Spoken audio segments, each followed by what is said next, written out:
Morning મિત્રો, જય દ્વારકાધીશ ને જય મોગલ બધા મિત્રોને. અને અત્યારે પછી સવારના વાગ્યા છે 7:30 અને આપણે મિત્રો અત્યારના પોરમાં જો ગાડી લઈને નીકળી ગયા અહીં.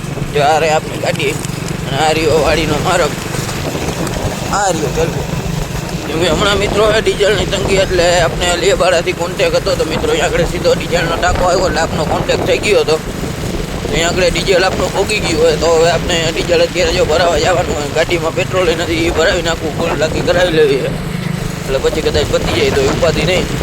ગાડીમાં જો કે અડધી ટાંકી તો ભરેલી છે તો આપણે ફૂલ ટાંકી કરાવી લેવી. આ કાંટા ઉપર મિત્રો વિશ્વાસ ન કરતા, કાંટો એ કંઈ હાલતો જ નથી મિત્રો. તો આપણે જો અત્યારે જઈએ અત્યારમાં પણ પોરમાં આપણે વાડીવાળા માર્ગે થઈને સીધા અલિયાબાડા આપણે સીધા જઈશું ડીઝલ ભરાવા. તો બ્લોકમાં કન્ટિન્યુ બન્યા રહેજો. આજે રાતે આપણે એક સરપ્રાઈઝ ટ્રીપનું મેં તમને કાલના બ્લોગમાં કીધું હતું તો આજે રાતે આપણે નીકળવાના છીએ. આજે 22 તારીખ. તો બ્લોગમાં કન્ટિન્યુ બન્યા રહેજો મિત્રો. તો મિત્રો આપણે જો અત્યારે બધું ડીઝલ આપણે ભરાવી જો પાછા વાડીવાળા રસ્તે આપણે હાલતા થઈ ગયા મિત્રો. જો આ રહ્યો આમાં ડીઝલ આપણે થોડું તમને દેખાતું હશે ચાલતું હોય એવું, પણ હવે મિત્રો શું કરવું, આપણે થોડુંક એડજસ્ટમેન્ટ કરવું પડે એમ. જે આમ જેવો રસ્તામાં આપણે નીકળી ગયા અહીં અને ડીઝલ આપણે ભરાવી લીધું હોય પૂરેપૂરો આખો ગેલ્બો એક, અને એમાં 2000 રૂપિયાનું ડીઝલ હમાણું હોય મિત્રો. એટલે આપણે કાંઈ ઉપાધિ જેવું હોય નહીં. હવે દશકથી જેવું ટ્રેક્ટર હાલશે આપણે કાંઈ એવા ફેરા તો કરવા નથી. ગામમાંથી આપણે જરૂર પડે તો આપણે 2000 રૂપિયાનું ભરાય એવા અહીં, એટલે હવે કાંઈ ઉપાધિ છે નહીં મિત્રો આપણે. ને આપણે હવે દશકથી નીકળી જાય ત્યાં તો પાછું ડીઝલ આવી જાય ગમે અહીંયાથી. આપણે મેળ કરી લેવાની વાત છે મિત્રો. જો આપણે હવે રસ્તામાં નીકળી ગયા અહીં, આ રહ્યો ડીઝલનો ગેલ્બો મિત્રો, જોઈ શકો તમે. આપણે નીકળી ગયા અહીં તો બ્લોગમાં કન્ટિન્યુ બન્યા રહેજો મિત્રો.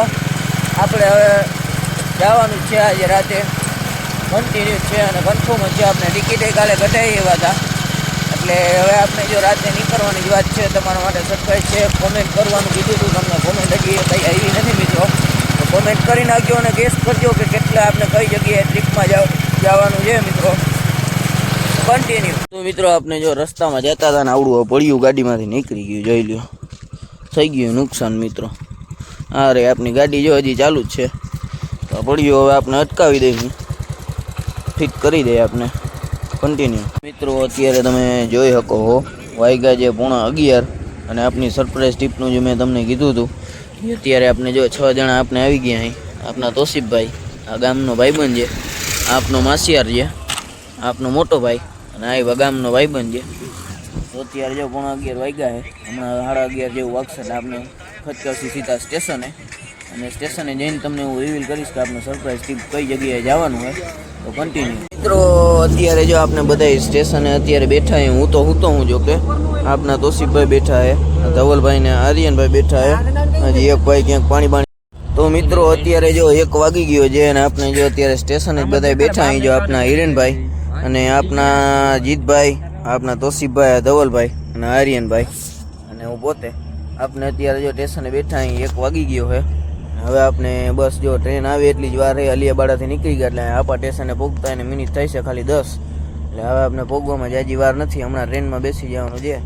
કન્ટિન્યુ. તો મિત્રો આપણે જો અત્યારે ટ્રેનમાંથી થોડું ક્રોસિંગ હતું ને મિત્રો, હાલો ક્રોસિંગ હતું એટલે આપણે ટ્રેન ઊભી રહી ગઈ છે. અને હવે આપણે જો 10 કિલોમીટર આગળ અહીં ટ્રેનથી જો આ ભાઈ બોલે 10 કિલોમીટર આગળ અહીં દ્વારકા સ્ટેશન આગળ. તો હવે 10 કિલોમીટર આગળ અહીં બ્લોગમાં કન્ટિન્યુ બન્યા રહીજો. તો મિત્રો આપણે જો અત્યારે ટ્રેનમાંથી ઉતરીને આવી ગયા હતા, સીધા સમાજે સ્ટે કર્યો હતો, થોડીક વાર આરામ કર્યો અને મોબાઈલમાં ચાર્જિંગ કર્યું. તો અત્યારે આપણે જાય મંદિરે આરતી લેવા, મંગલા આરતી. તો બ્લોગમાં કન્ટિન્યુ બન્યા રહેજો અને જોતા રહેજો.